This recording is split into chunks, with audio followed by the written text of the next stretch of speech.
9월 첫 주 첫날 오신 여러분 환영하고 축복합니다. 우리 옆사람과 한번 인사하겠습니다. 잘 오셨습니다. 사랑하고 축복합니다. 9월 한 달도 하나님의 은혜 가운데 승리하는 복된 한 달이 되시기를 축복합니다. 우리 다 같이 찬송과 하나님의 은혜, 하나님의 사랑, 하나님의 축복을 사모하면서 197장 기도하는 마음으로 함께 찬양하겠습니다.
우리 찬송가 405장 주의 친절한 탈의한 빛에 우리 힘차게 찬송 박수 치면서 하나님께 찬양 드리겠습니다.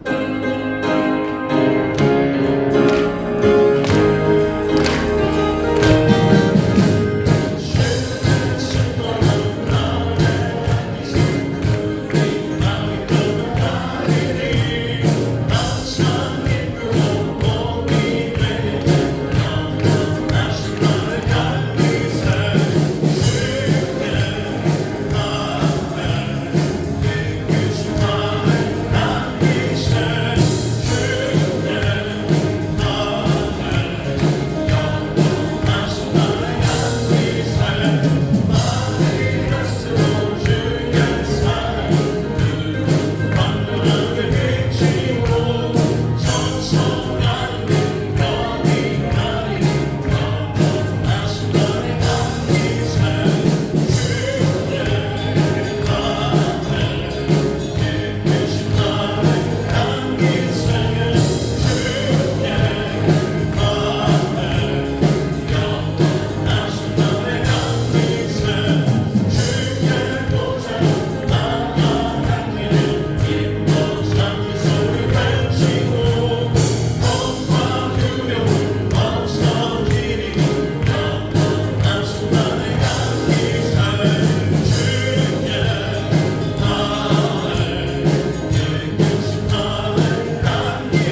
같이 경건한 마음으로 9월 첫 번째 주일 3부 예배 올려드리겠습니다.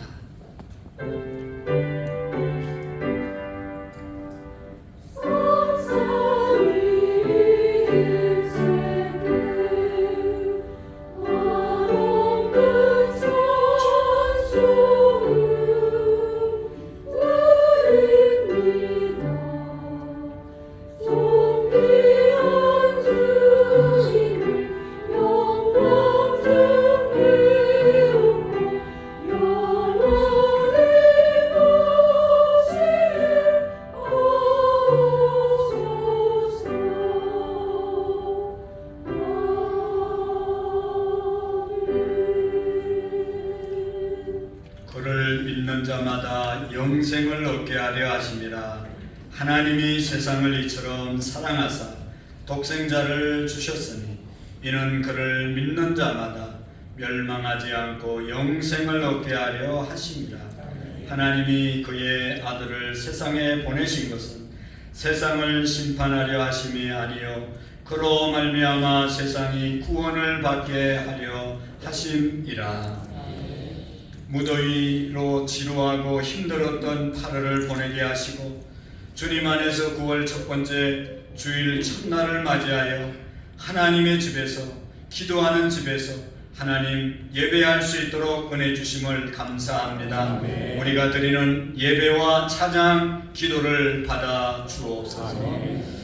사랑의 하나님과 하늘의 소망을 갖고 구원해 온 종을 누리는 우리의 믿음들이 되게 해 주옵소서. 아멘. 하나님 아버지, 하나님의 이 거룩한 성전에 우리를 불러주셨는데 이 성전 안에서 행해야 할 귀한 일들, 사명을 잘 감당하지 못한 부분이 있으면 주님 깨닫게 하시고 회개하게 하시고 하나님의 회복의 은혜를 우리가 맛보며 교회 안에서 반드시 해야 할 일들을 감당하는 깨어있는 하나님께 사랑받는 교회가 되게 해 주옵소서.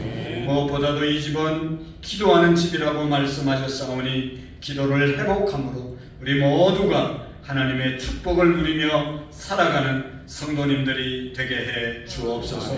기도하는데 깨어있게 하시고 기도하기를 쉬는 죄를 범하지 않는 우리 제단이 되게 해 주옵소서. 하나님 세계 위에 평화를 허락해 주시고 전쟁으로 인하여 고통당하고 있는 나라 백성들 하나님 불쌍히 여겨 주시옵시고 하루속히 전쟁이 멈춰지게 하옵소서. 온 세계가 하나님의 말씀을 듣고 복음화되게 하시고 하나님 해외에 나가서 선교하는 선교사님들 또 국내에서도 어려운 중에도 복음을 전하는 주의 종들, 교회들, 섬기는 모든 자들을 축복해 주시고 속히 부흥의 역사, 하나님의 은혜를 맛볼 수 있도록 도와주옵소서.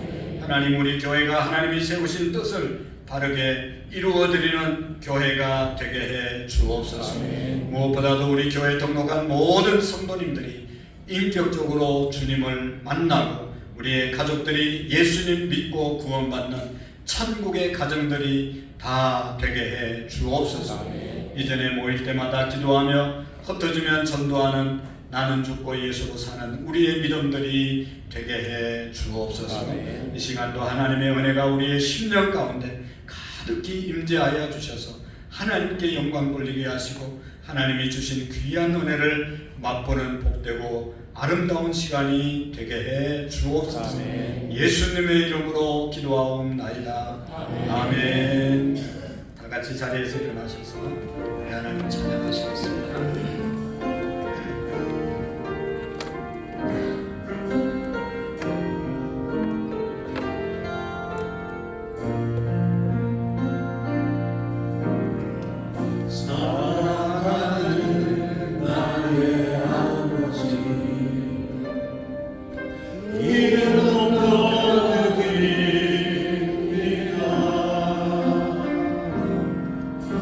주의 나라 잘 소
기도하시고 축복하신 하나님께 감사와 또 하나님의 말씀대로 살아가지 못했던 부분들 생각날 때 회개와 하나님의 은혜, 하나님의 사랑, 우리 한우들을 위해서 함께 잠시 동안 기도하시겠습니다.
다 같이 사도신경으로 우리의 신앙의 고백을 드리고 우혜경 권사님 나오셔서 기도해 주시겠습니다.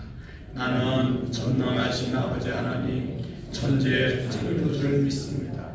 나는 그의 유일하신 아들 우리 주 예수 그리스도를 믿습니다. 그는 성령으로 잉태되어 동정녀 마리아에게 나시고 본디오 빌라도에게 고난을 받아 십자가에 못 박혀 죽으시고 장사된 지 사흘 만에 죽은 자 가운데서 다시 살아나셨으며 하늘에 오르시어 전능하신 아버지 하나님 뵙겠습니다. 거기로부터 살아있는 자와 죽은 자를 심판하러 오십니다. 나는 성령을 믿으며 거룩한 공교회와 성도의 교제와 죄를 용서하는 것과 몸의 부활과 영생을 믿습니다. 아멘. 할렐루야. 좋으신 하나님, 주님의 이름을 찬양하며 주님의 이름을 송축합니다. 아멘. 지난 한 주간도 주님의 은혜 가운데서 지내게 하시고 9월 첫날 거룩한 주일 주님 앞에 나와 예배드리게 하시니 감사합니다. 아멘. 성령님 이 시간 임하소서 영광받아 주시옵소서. 아멘. 나라 민족에서 기도합니다. 남녀기 복음으로 하나가 되게 하시고 이 땅에서 자라는 다음 세대들이 주님의 뜻을 따라 살기를 소원합니다. 혼란한 정치권이 하나가 되게 하시고 성도들의 기도로 이 나라의 민족이 안정되고 평화로운 나라가 될 수 있도록 인도하여 주시옵소서. 주님 교회를 위해서 기도드립니다. 예배와 기도와 말씀이 살아있는 교회 되게 하시고 명훈구원이 힘쓰는 교회가 되게 하시며 아직 구원받지 못한 가족들이 모두 예수를 구주로 영접하여 구원받는 역사가 나타나게 하여 주시옵소서. 아멘. 특별히 몸이 아픈 환우들을 주께서 돌아보시고 치료의 검사를 바라셔서 속히 예배의 자리에 나와 또 일상으로 돌아올 수 있도록 인도하여 주시옵소서. 또한 하나님 매주마다 새로운 영들을 보내시옵고 또 하나님 그 영들을 등록하고 정착하여 하나님의 일꾼으로 쓰임받게 하여 주시옵소서. 주님 이 시간 머릿속에 기도하는 모든 성들의 가정과 직장과 일터에 복 내려주셔서 어려움 당하는 자 없게 하시고 영혼이 잘 되고 봉사가 잘 되고 강물에 축복받게 하여 주시옵소서. 또한 말씀을 전하신 담임 목사님에게 성령과 지혜와 능력을 부으셔서 말씀을 듣는 우리 심령이 새로워지고 뜨거워지며 하나님의 말씀에 늘 순종하며 주님과 동행하는 삶을 살아가도록 인도해 주시옵소서. 일찍부터 나와 주님을 찬양하게 준비한 예루살렘 찬양들을 주께서 기름 부으셔서 올려드리는 찬양 가운데 성령의 임재가 있고 주님께서 다시 합당한 예배가 될 수 있도록 도와주시옵소서. 주님 이 시간 예배를 시작합니다. 주님께서 이 시간 예배 가운데 함께 하시고 감사드리며 사단막에 통과하도록 주님의 부름으로 이 예배를 덮어 주시옵소서. 감사드리며 예수님의 이름으로 기도드립니다. 아멘.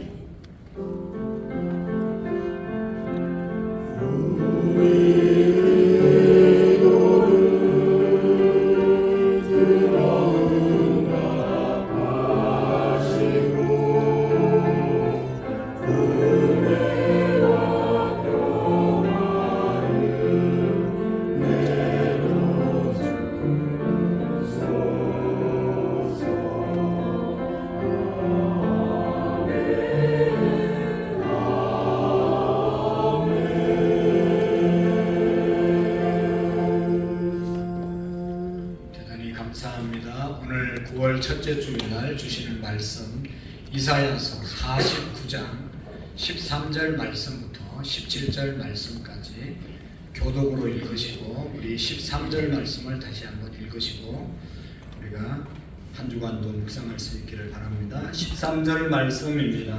하늘이여 노래하라, 땅이여 기뻐하라, 산들이여 즐거이 노래하라. 여호와께서 그의 백성을 위로하셨은즉 그의 고난 당하는 자를 긍휼히 여기실 것임이라. 오직 시온이 이르기를 여호와께서 나를 부르시며 주께서 나를 지키셨다 하거니와. 여인이 어찌 그 젖먹는 자식을 잊겠으며 자기 태에서 난 아들을 긍휼히 여기지 않겠느냐. 그들은 혹시 잊을지라도 나는 너를 잊지 아니할 것이라. 내가 너를 내 손바닥에 세우고 너의 손뼉이 항상 내 앞에 있나니. 같이 읽습니다. 내 자녀들은 빨리 걸으며 너를 헐며 너를 황폐하게 하던 자들은 너를 떠나가리라. 아멘. 13절 말씀 다시 한번 읽겠습니다. 시작. 하늘이여 노래하라, 땅이여 기뻐하라, 산들이여 즐거이 노래하라. 여호와께서 그의 백성을 위로하셨은즉 그의 고난 당하는 자를 긍휼히 여기실 것임이라. 아멘. 할렐루야. 아멘. 찬양대 찬양으로 하나님께 영광 올려드릴 때 은혜가 되시기를 축복합니다.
같이 하나님 앞에 기도하시고 말씀을 받도록 하겠습니다. 모든 것이 하나님의 뜻대로 이루어지기를 소원하는 귀한 찬양을 드리게 하심을 감사합니다. 하나님, 우리에게 닥쳐진 모든 현실을 하나님 앞에 정말 겸손하게 받아들이고 하나님의 뜻을 발견하는 우리의 삶이 되게 해 주옵소서. 찬양대 한 분 한 분에 기름 부어 주시고 이 사명 우리 모두가 잘 감당하게 하시고 우리 모두가 하나님이 주시는 주님의 말씀 받을 수 있는 옥토의 마음들이 되게 해 주옵소서. 무정한 종을 붙잡아 주시고 지혜와 능력으로 함께 해 주옵소서. 모두가 은혜되는 시간 되게 해 주옵소서. 예수님의 이름으로 기도하옵나이다. 아멘.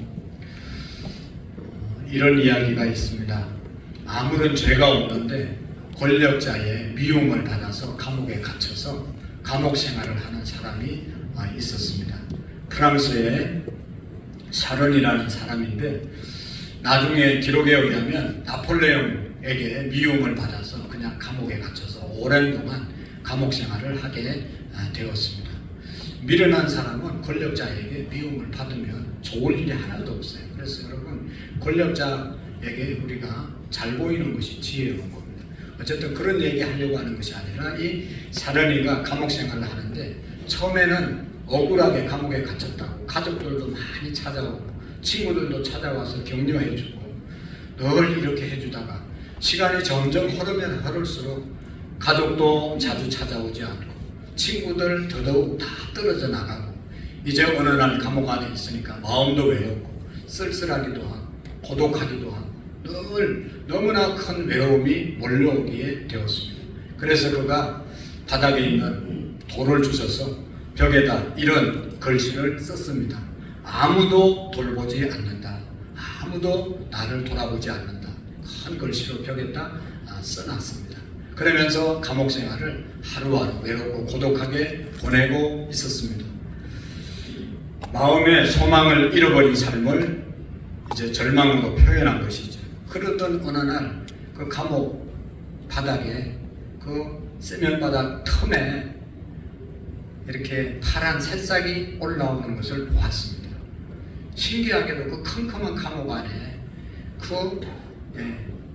이 화초가 올라오는 모습을 보면서 푸른 새싹을 보면서 이 샤르니가 간수가 갖다 주는 밥을 먹고 또 물도 주잖아요. 그 물을 다 마시지 않고 그 물 조금을 남겨뒀다가 그 새싹에게 늘 부어주었다는 겁니다. 그러니까 오랜 시간이 흐르면서 그 새싹이 점점 샤르니가 주는 물을 먹으면서 자라서 나중에 보니까 이게 아름다운 꽃나무였습니다. 그래서 감옥 안에서 아름답게 꽃을 피워낸 겁니다.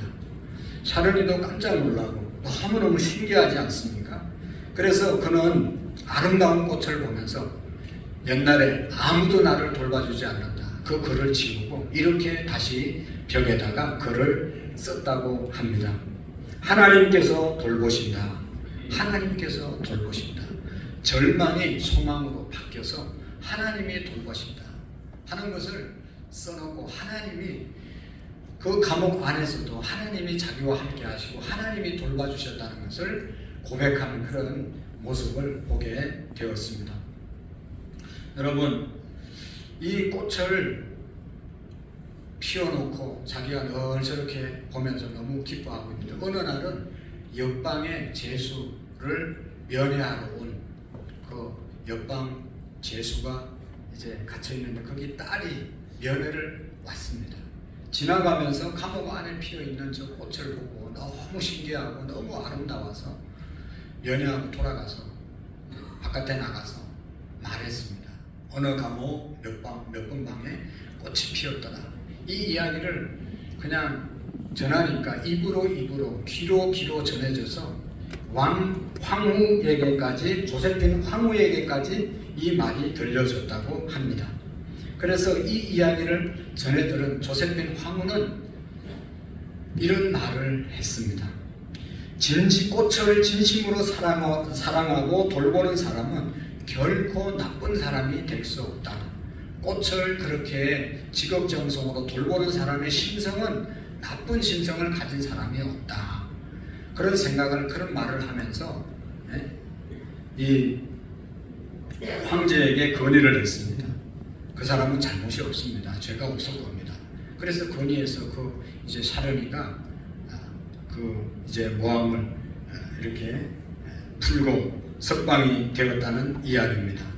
여러분, 절망적인 삶 가운데서도 하나님을 믿는 소망, 하나님을 믿는 믿음을 붙잡은 이 사람은 다시 일어나게 되었다는 너무너무 좋은 예화가 되는 것이죠. 사련이는 감옥 안에서 핀 꽃을 집으로 가져와서 생명이 닿을 때까지 잘 가꾸었다고 합니다. 비록 작고 보잘것없는 새싹이었지만 정성껏 보살폈고 꽃을 피워내고 자신도 자유로운 몸이 되게 되었다는 것이죠. 마치 자신의 운명과 같은 감옥 안에서 살아야만 하는 이 작은 생명을 잘 보살핌으로 자기도 자유를 누리는 그런 은혜를 입게 되었다는 것입니다.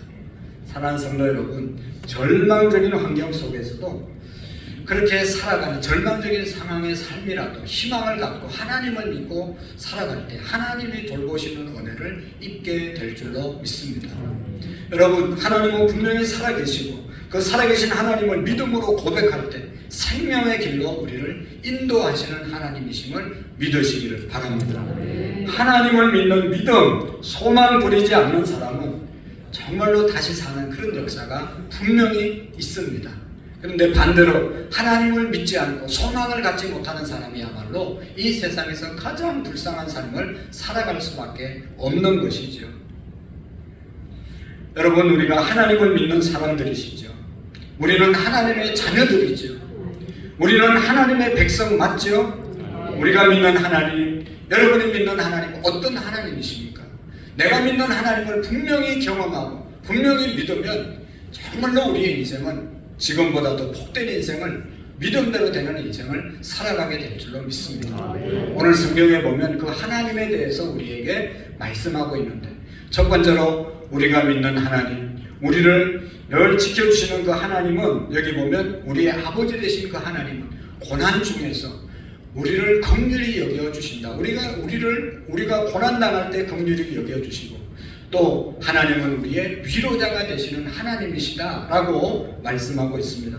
그래서 13절의 말씀에 보면 하늘이여 노래하라, 땅이여 기뻐하라, 산들이여 절거이 노래하라, 여호와께서 그의 백성을 위로하셨은즉 그의 고난당하는 자를 긍휼히 여기실 것입니다. 우리 하나님은 우리를 위로해 주시고 우리를 고난 가운데서도 우리를 불쌍히 여겨주시는 좋으신 하나님이십니다. 우리가 어떤 하나님으로 믿고 고백합니까? 우리가 믿는 하나님은 우리의 아버지 되신 하나님이시다. 그래서 우리가 날마다 기도할 때마다 주님이 가르쳐주신 기도가 뭐예요? 하늘에 계신 우리 아버지시여 이름이 거룩히 여김을 받으시오. 우리가 드리는 기도의 대상은 우리 아버지 되시는 좋으신 하나님이심을 믿으시기를 바랍니다. 그래서 우리가 아까도 찬양하고 우리가 늘 찬양하는 찬양 중에 좋으신 하나님, 좋으신 하나님, 참 좋으신 하나님, 우리의 기도를 응답해 주시고 우리의 모든 기도를 응답해 주시는 참 좋으신 하나님을 찬양하는 줄로 믿습니다. 어떤 사람이 하나님을 잘 믿습니까? 이 좋으신 하나님을 만나고 이 좋으신 하나님을 경험하고 이 좋으신 하나님을 진짜로 믿는 사람은 하나님을 제대로 잘 믿을 수밖에 없는 것이죠. 여러분, 좋으신 하나님, 그분은 그분의 백성들을 위로하시는 하나님이십니다. 오늘 우리를 위로해 주시는 하나님이십니다. 우리가 힘들 때 우리에게 위로를 주시고 우리가 고난을 당해서 힘들어할 때 우리를 불쌍히 여겨주시는 분이 하나님이십니다. 여러분, 우리가 힘들고 어려울 때 가족도 몰라주고 가족도 멀어지고 우리가 깊은 벽에 오랫동안 있든지 감옥에 오래 있든지, 오늘 여러분 다윗 시편 41편을 우리가 새벽에 읽었습니다. 다윗이 아파 죽을 지경 이르니까 다윗에게 도움받았던 많은 사람들이 다 외면하고 발꿈치로 차 버렸다. 말이 주인을 발꿈치로 차는 그런 경험을 했다는 것이죠. 주인을 잘 따르고 주인을 잘 섬기고 주인에게 잘 순종해야 되는 그 말이죠. 주인 덕에 살아가는 말이 주인을 발로 차버렸다. 그것은 배신했다는 그런 말이죠. 인생은 그런 겁니다. 그러나 하나님은 다윗의 기도를 들으시고 하나님은 다윗을 긍휼히 여겨주셨다. 그래서 하나님 내게 은혜를 베풀어 달라고 다윗이 기도하는 내용을 우리가 오늘 새벽에 읽었습니다. 사랑하는 성도 여러분, 우리가 믿는 하나님, 저와 여러분들이 믿는 하나님은 우리를 위로해 주실 뿐만 아니라 오늘 우리가 고난 당할 때 불쌍히 여겨주셔서 고난 가운데 우리를 건져주시는 하나님이심을 믿으시기를 바랍니다. 고난 가운데, 고난 좋아하는 사람이 누가 있습니까? 고난 원하는 사람이 누가 있습니까? 다 고난 싫어하고 고난 당할 때 힘들지만 또 한편으로 고난 당하지 않는 사람이 누가 있습니까? 자기는 정말로 힘들고 어렵다고 말하지만 다른 사람 말하지 않지만 그분들에게도 고난이 있을 수 있고 어려움이 있을 수 있는 것입니다. 중요한 것은 이런 고난을 당할 때 하나님께서는 하나님의 자녀들, 하나님의 백성들 외면하지 않고 불쌍히 여기시고 고난 가운데 부르짖을 때 건져주시는 하나님이심을 믿으시기를 바랍니다. 고난 당할 때 우리는 어떻게 생각합니까? 왜 내게만 이런 고난이 있는가? 왜 우리의 가정에만 이런 고난이 있는가? 왜 내게 하필이면 이 병이 걸렸는가? 왜 나인가? 라고 하는 그런 생각을 하면 점점 고난의 가죽이 더 커지는 것이죠. 나만이 당하는 고난이라고 생각하면 너무너무 힘든 겁니다. 그러나 다시 바꿔서 생각하면 모든 사람이 고난을 당하고 특별히 하나님의 백성들은 하나님을 믿는 사람들은 하나님이 나의 고난을 기억하고 계신다고 믿을 때 우리의 고난이 가벼워지고 해결되는 역사가 일어나게 되는 것입니다. 사랑하는 성도 여러분, 고난은 우리 하나님을 믿는 사람들에게 있어서는 축복의 전주곡입니다. 여러분, 우리가 오늘 성가대 또 우리가 늘 찬양할 때 전주를 하고 그 다음에 본 찬양을 하지 않습니까? 처음부터 그냥 바로 찬양에 들어가는 게 아니라 전주곡이 언제나 나와서 준비하고 그 다음에 제대로 찬양을 하는 거죠. 노래를 하는 거죠. 마찬가지로 하나님의 축복은 어느 한순간에 우리에게 내려오는 것이 아니라 고난이 오고 난 다음에, 고난이 지나가고 난 다음에, 고난을 잘 감당하고 난 다음에 그 다음에 오는 것이 하나님의 축복이라는 것이죠. 축복은 고난의 보자기에 내려진다는 그런 말이 있습니다. 한 보자기, 고난의 보자기가 내 앞에 내려왔는데 고난인 줄 알고 열어보니까 그 안에 축복이었더라고요. 그 고난의 보자기를 잘 풀고 해결하면 그 안에 하나님이 주신 축복이 담겨 있음을 믿으시기를 바랍니다. 여러분, 우리를 성숙케 하고 우리를 변화시키기 위해서 고난을 주시는 것이죠.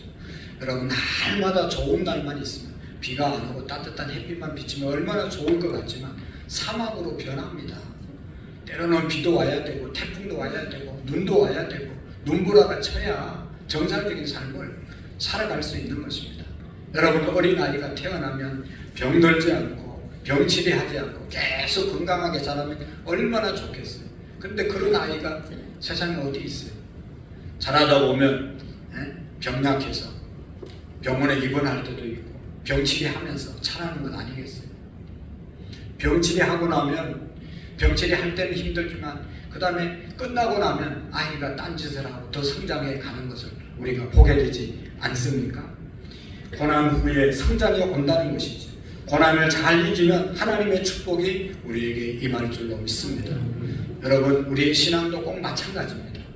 오늘 우리 모두가 산부 예배 와서 잘 신앙생활 하고 있지만 어느 순간에는 교회 나오기 싫고 어느 순간은 예배하기 싫고 또 세상을 쫓아가는 그런 경우가 있습니다. 이게 시험이죠.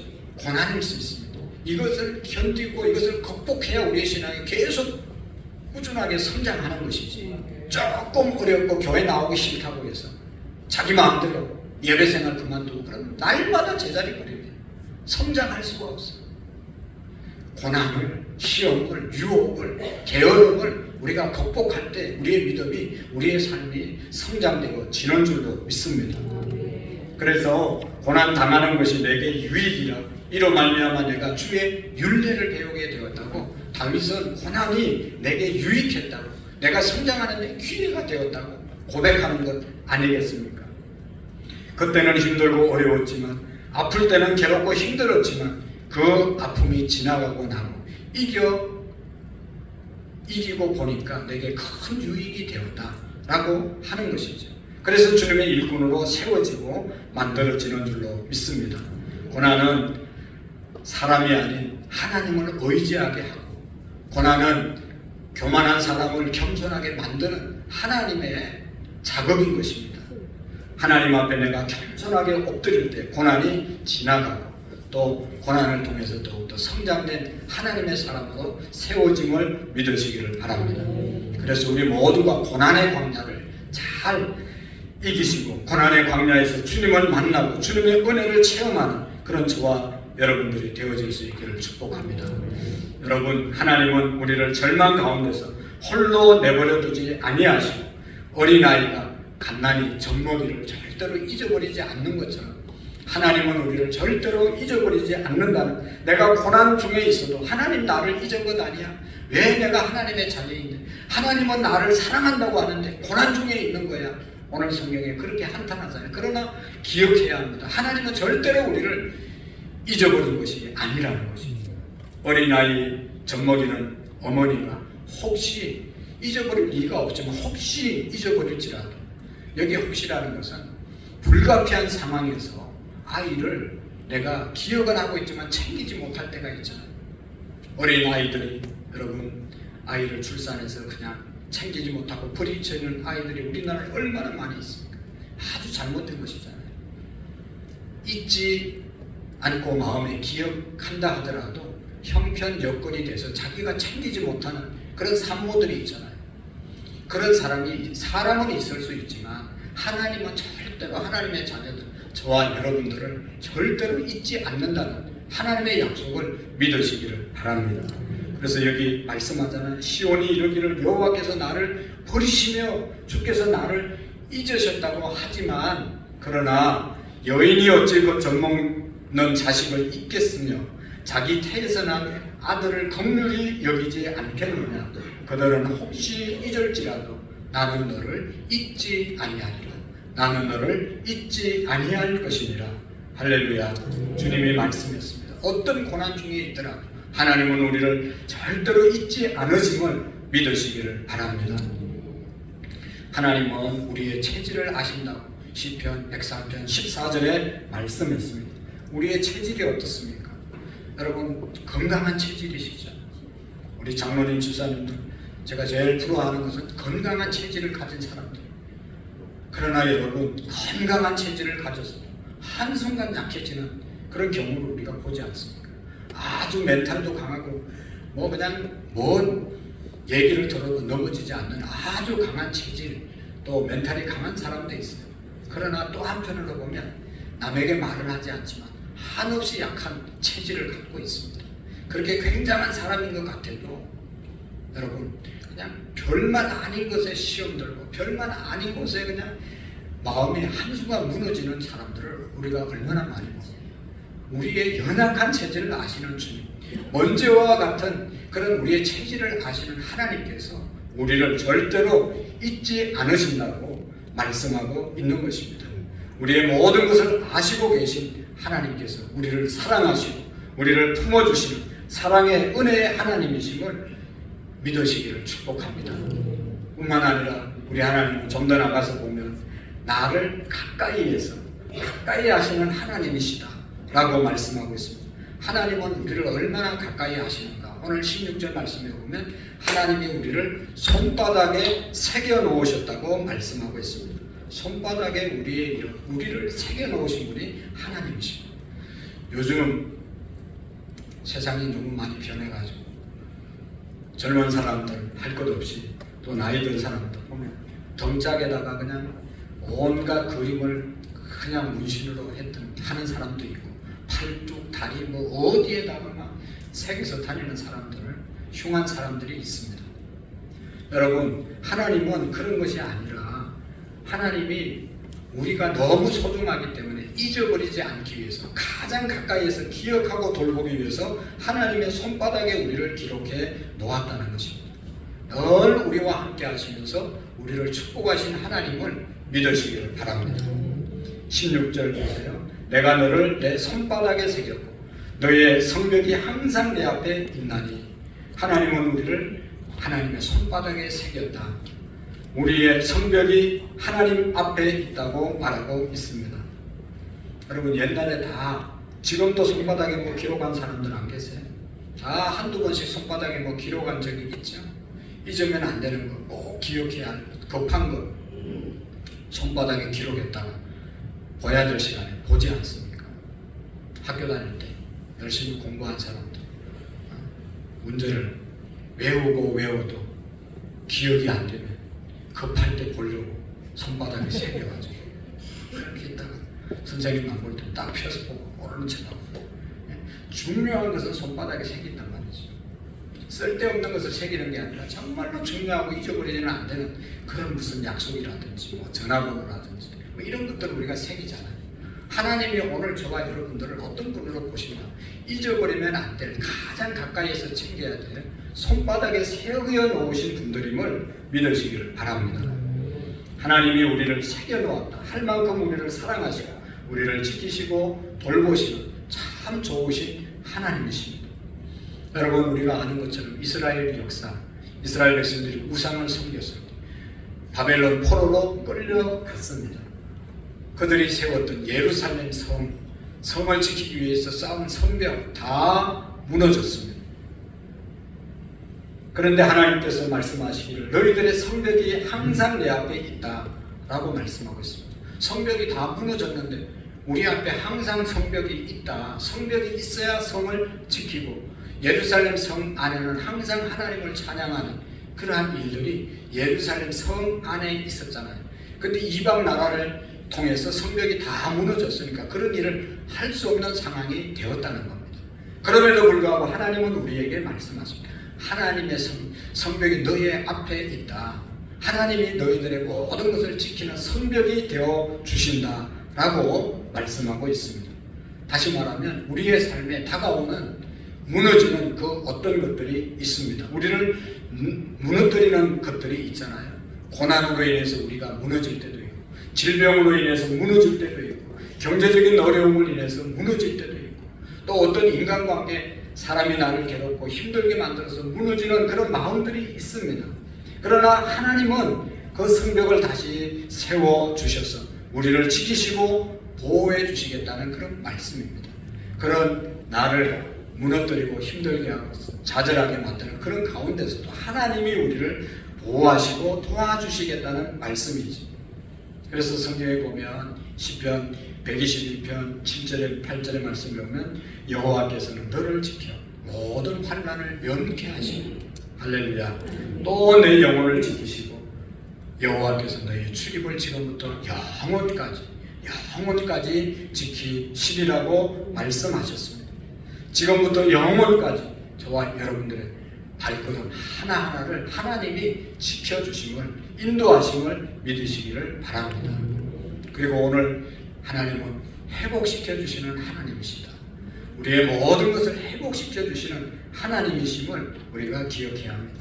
하나님께서는 때때로 우리에게 피곤해서 쓰러지고 상처받고 좌절해 있는 낙심 가운데 있는 저와 여러분들을 회복시켜 주시는 하나님이십니다. 그 말씀이 바로 17절, 18절에 말씀하고 있습니다.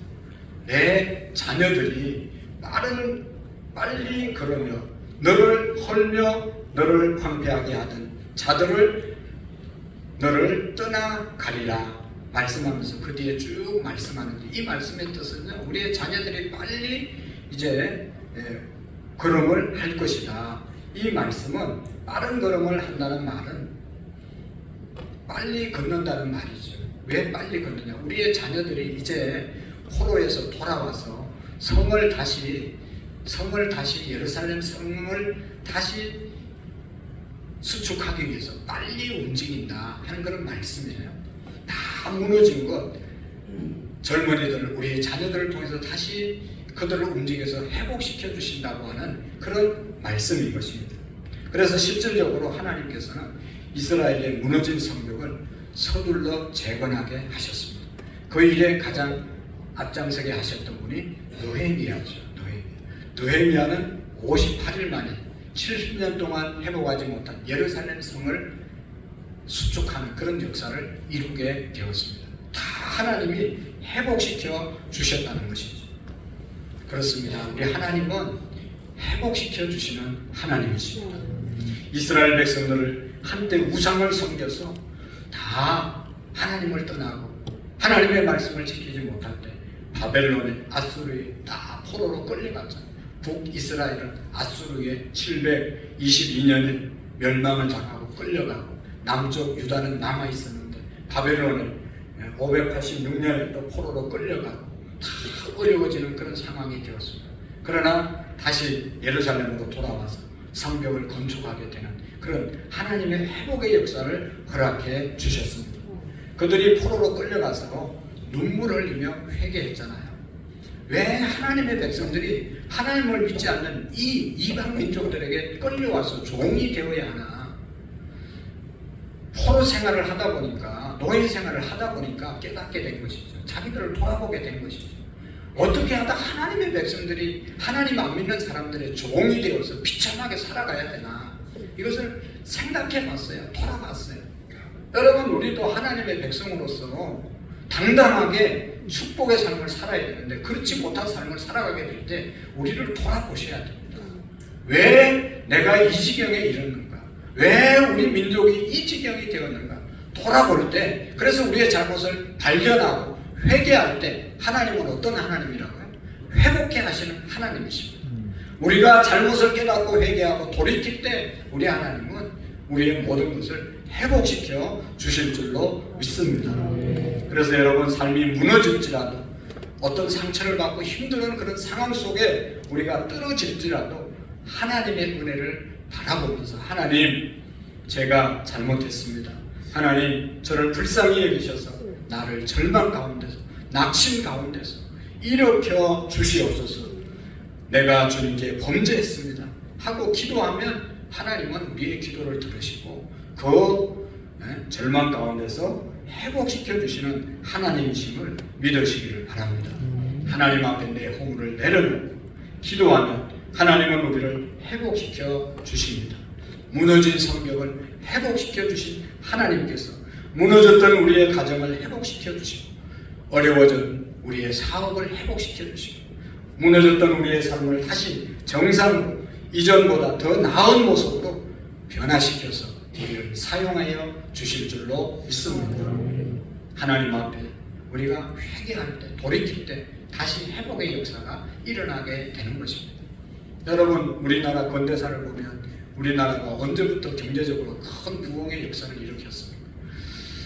88 서울 올림픽 이후에 우리나라가 경제적으로 급성장하게 된 것이죠. 그래서 경제가 세계 10위권 안에 지금 들어와 있잖아요. 그때 1988년도 기독교 인구가 1200만이라고 말했습니다. 뭐 조금 더 붉힌 그런 숫자도 될 수 있지만 어쨌든 1000만이 훨씬 넘는 사람들이 기독교인들이었어요. 그때 열심히 기도했고, 그때 열심히 찬양했고, 그때 열심히 모여서 예배하고, 그때 모이면 기도하고 흩어지면 전도하는 그런 열정들이 우리 그리스도인들에게 있었습니다. 여름 휴가가 되면 어디 좋은데 비서가기보다도 기도원에 모여서 열심히 나라와 민족을 위해서 기도하고 자신들을 위해서 기도하는 그런 모임들이 끊임없이 있었어요. 그러다가 경제가 세계 10위권에 머물게 되고 성장한 이후에 물질의 풍요에 빠져서 영적인 열정이 식어졌습니다. 기도가 사라지고 열정적인 전도가 사라지고 옛날처럼 열심히 예배를 못 드리고 모여서 봉사하는 그런 모습들이 점점 줄어들기 시작했습니다. 그래서 기독교의 부흥의 역사가 멈추고 그때부터 우리나라는 경제가 계속 곤두박질치고, 여러분 지금 정치적인 상황이 어떻습니까? 계속해서 여야가 대치 갈등으로 치닫고 있는, 뭐 북한이 무서운 게 아니라 자기들끼리 국민들과 민족을 위해서 일하는 것보다 자기들 당 주권 어떻게 해서든지 정권 잡기 위해서 그냥 혈안이 돼서 같은 나라 안에서 대통령도 인정해주지 않고 야당 총재도 인정하지 않고 자기들끼리 그냥 박터지게 싸우는 그런 상황이 지금 벌어지고 있지 않습니까? 경제는 계속 파탄이 나고 어려움을 당하고 동성애의 물결 때문에 소수자의 성 인격을 인정해야 된다고 하면서 동성애의 물결이 포괄적으로 이 평등법이 통과되려고 그냥 계속 발의되고 올라오는 그런 상황인 것입니다. 저출산 문제로 인구가 바닥을 치고 출생 인구가 세계에서 최저출산국으로 우리나라가 지금 알려지고 있습니다. 나가보면, 공원에 나가보면 낮에나 밤이나 공원에 차지하고 놀고 있는 사람은 다 외국 사람들. 한국 사람들은 직장 가든지 어디 있는지 보이지가 않아요. 다 외국인들. 우리가 전도하러 나가보면 연세 드신 분들, 은퇴하신 분들 몇 사람 만나고 나머지 다 외국인들이 다 돌아다닙니다. 너무너무 위기 상황을 우리가 맞이했습니다. 뿐만 아니라 최근에는 우리나라가 오래전에 미국이 마약과의 전쟁을 선포했는데 우리나라도 지금 마약과의 전쟁을 선포하고 마약하는 사람들이 얼마나 많은지, 마약에서 사람이 인생이 무너지고 있는데 그냥 그것을 깨닫지 못하고 속수무책으로 마약이 퍼져나가는 것을 볼 수가 있습니다. 사랑하는 성도 여러분, 이런 상황 가운데 우리가 할 수 있는 게 뭐겠어요? 우리가 해야 할 일이 뭐라고 생각을 합니까? 지금이야말로 정말로 우리가 회개하고 영적인 부흥이 일어나야 합니다. 우리가 회개할 때 하나님께서 우리를 영적으로 회복시켜 주시고 우리의 경제, 정치, 문화, 교육 모든 부분을 회복시켜 주실 줄로 믿습니다. 영적인 제2의 부흥의 역사를 우리가 이루어야 합니다.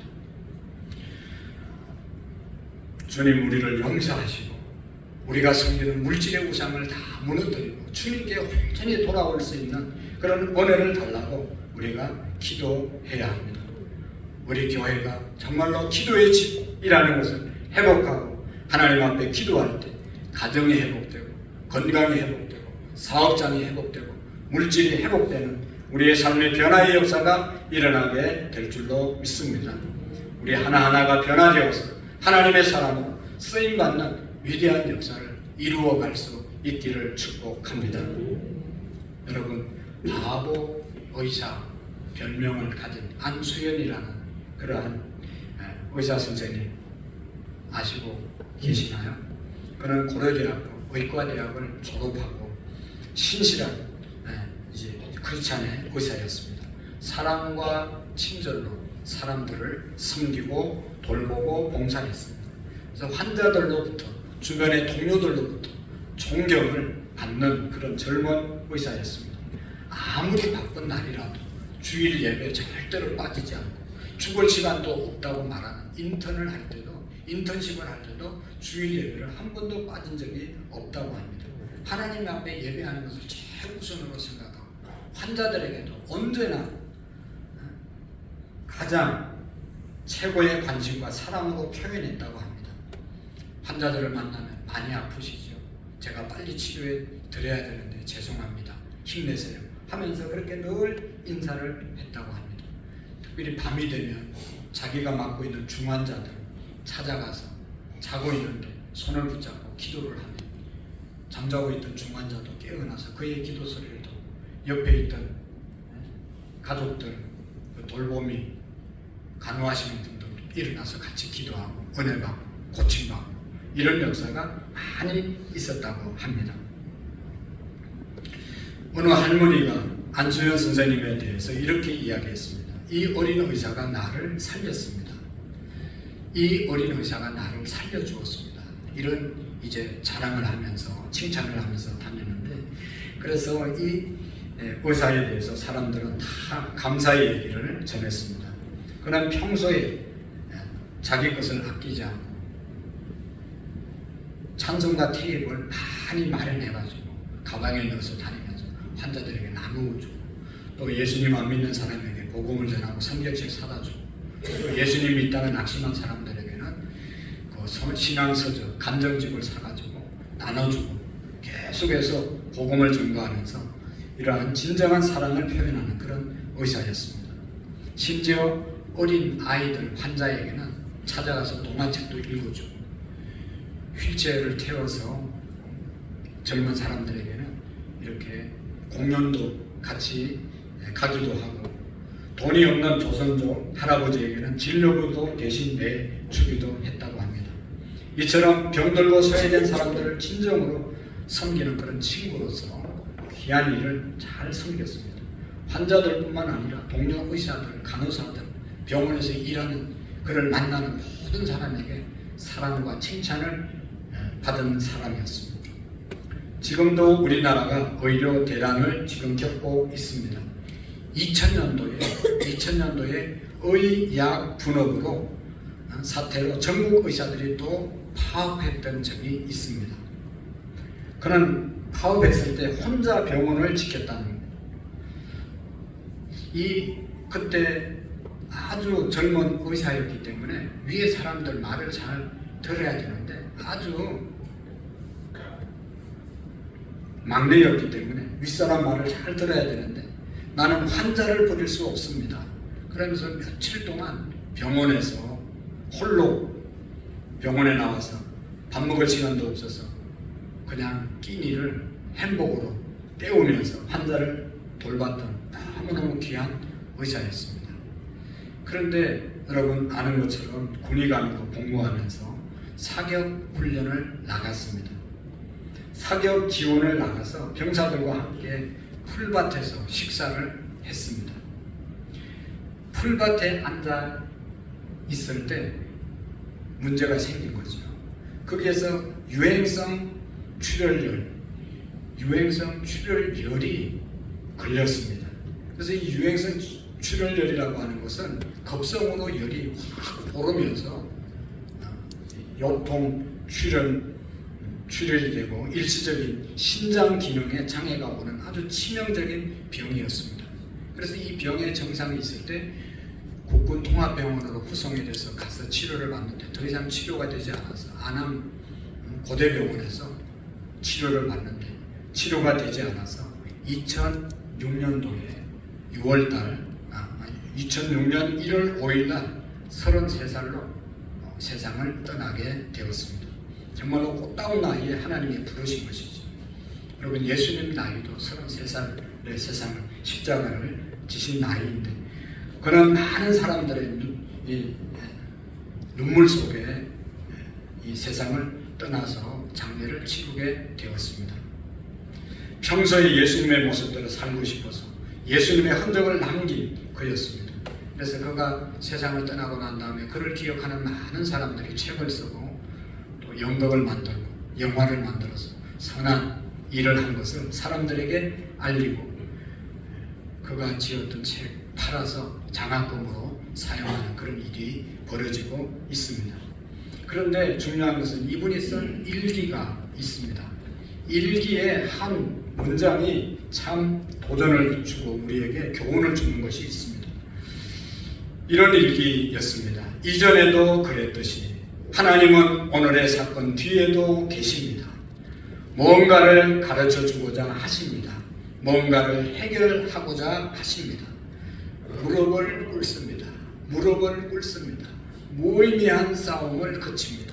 현실과 그 뒤에 계신 주님을 봅니다. 그리고 기도합니다. 사소한 일들을 휩싸이게 마시고 하나님 한 분만 바라보고 나가게 하소서. 마침내 아버지께서 바라시는 뜻을 이루게 하옵소서 하는 그런 일기인데 여기에 가장 중요한 감동을 받는 것은 무릎을 꿇습니다. 무의미한 싸움을 그칩니다. 라고 말씀하고 있습니다. 무릎을 꿇으면 쓸데없는 일에 우리의 마음과 관심을 빼앗기지 않는다는 것이죠. 그런 것들을 다 거쳐지게 된다는 것이죠. 정말로 우리는 쓸데없는 일에 얼마나 시간과 정력을 낭비할 때가 많습니까?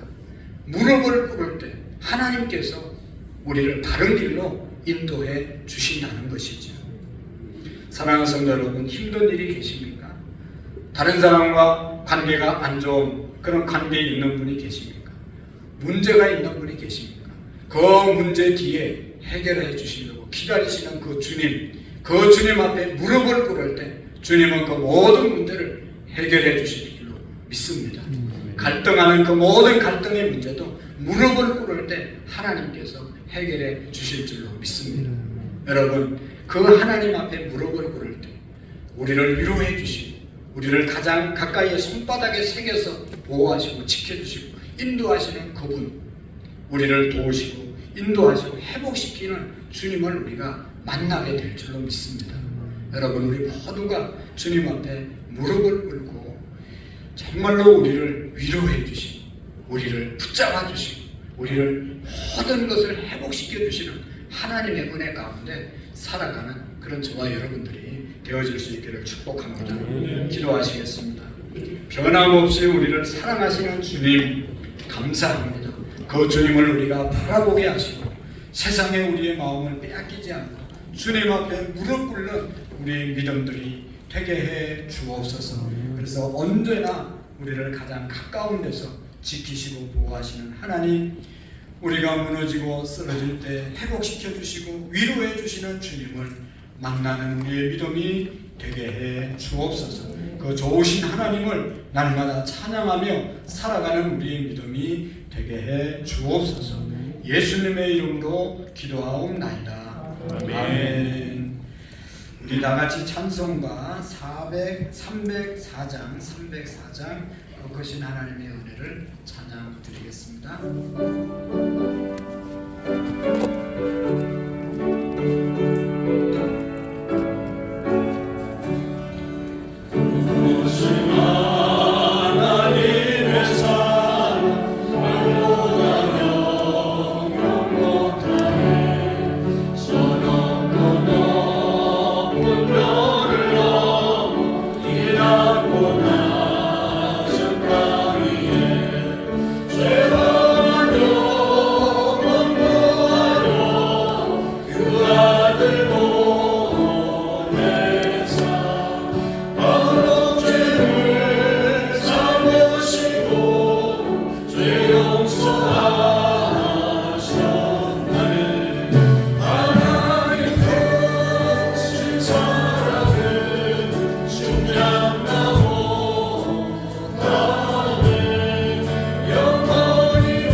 새벽기도 했는데 9월 한 달 오늘 새벽에 못 나오신 분은 내일 새벽에 나와서 기도하시고 9월 한 달을 출발할 수 있기를 바라고, 오늘 산부 예배 후에 기관 원례회가 있습니다. 남전도 여전도에 원례회가 이 자리에 있으니까 여러분 각 기관에 소속하셔서 또 같이 교제하시고 신앙생활 할 수 있기를 바랍니다. 다음 주에는 우리 권사님들 헌신 예배로 찬양 예배 드려집니다. 기도해 주시고 잘 준비해 주시고, 우리 주보에 나오는 성경 공부 셀 모임 이제 가을인데 빠짐없이 꼭 드려주기를 부탁드립니다. 주보에 보면 아주 보기 싫은 셀 모임 현황이 비어 있는 곳이 있습니다. 비지 않도록 여러분 꼭 셀 리더들은 관심 가지시고, 또 예배를 드렸으면 보고서를 잊지 않고 제출 잘 해주시기를 부탁을 드립니다. 그리고 전도 모임, 또 우리 성경 공부 모임, 제자가 모임 다 목요일 날 개학합니다. 참고하시고 해당되시는 분들은 잘 참여해 주시기를 바랍니다. 다 같이 자리에서 일어나셔서 우리 반드시 내가 너를 축복하리라 주님의 약속 믿음으로 선포하고 마지막 찬양 드리겠습니다.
하나님 아버지 감사합니다. 우리를 영원히 사랑하시고 회복시켜 주시는 그 사랑을 우리 모두가 경험하고 하나님 신실하게 잘 섬기는 복된 성도님들 되게 해 주옵소서. 아멘. 하나님 은혜 감사해서 예배하고 하나님 은혜 감격하여 물질을 구별해서 올려드립니다.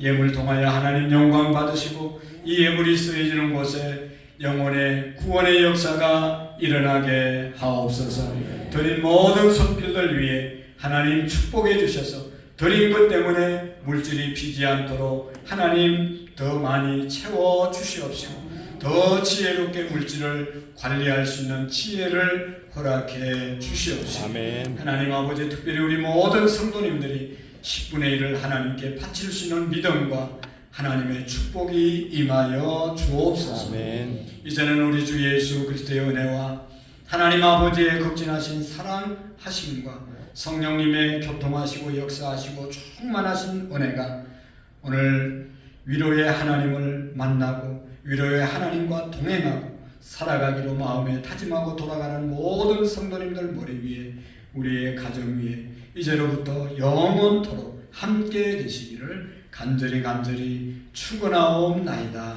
아멘.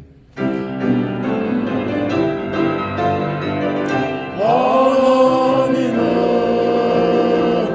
영이시니 예배하는 자가 영과 진리